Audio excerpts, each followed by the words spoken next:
Shalom, selamat pagi, selamat datang di Renungan Harian Toraya, Jumat 27 Januari 2023. Sebelum kita masuk di Renungan Harian Toraya, mari kita berdoa. Bapa, di dalam nama Tuhan Yesus, terima kasih Tuhan, pagi yang cerah yang Engkau berikan Tuhan, umur panjang yang diberikan Tuhan, terima kasih Tuhan. Tuhan, kami akan membaca firman-Mu dan merenungkannya. Biarlah firman-Mu ini tinggal di hati kami dan kami lakukan setiap hari. Di dalam nama Tuhan Yesus. Haleluya, haleluya, amin.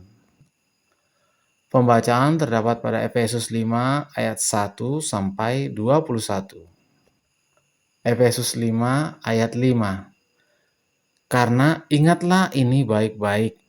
Tidak ada orang sundal, orang cemar, atau orang serakah. Artinya, penyembah berhala yang mendapat bagian di dalam kerajaan Kristus dan Allah. Tema pagi ini adalah jangan berkawan dengan kegelapan. Tentu kita sepakat bahwa yang namanya gelap butuh cahaya, karena bekerja dan beraktivitas dalam kegelapan akan membuat kita kesulitan untuk mengerjakan banyak hal untuk melancarkan pekerjaan yang sedang kita kerjakan. Paulus berpesan kepada anak-anak terang agar cara hidupnya berbeda dengan kehidupan anak-anak gelap, ayatnya 3-6. Paulus menjelaskan bahwa memang kamu dahulu adalah kegelapan, tetapi sekarang kamu adalah terang di dalam Tuhan. Sebab itu, hiduplah sebagai anak-anak terang, ayatnya 8. Paulus berkata, jangan kamu berkawan dengan mereka, ayat yang 7. Dalam arti bahwa hidup orang percaya tidak boleh hidup seperti mereka yang selalu hidup dalam kegelapan. Karena itulah Paulus mendorong orang Kristen agar menjadi terang yang akan menghasilkan kebaikan, keadilan, dan kebenaran, ayat yang 9. Seperti karakter Kristus, ayat yang kedua. Ya, ini hidup mengucap syukur, ayat yang keempat. Dengan mazmur, kidung, puji-pujian, dan nyanyian rohani atas nama Tuhan Yesus, ayatnya 19-20.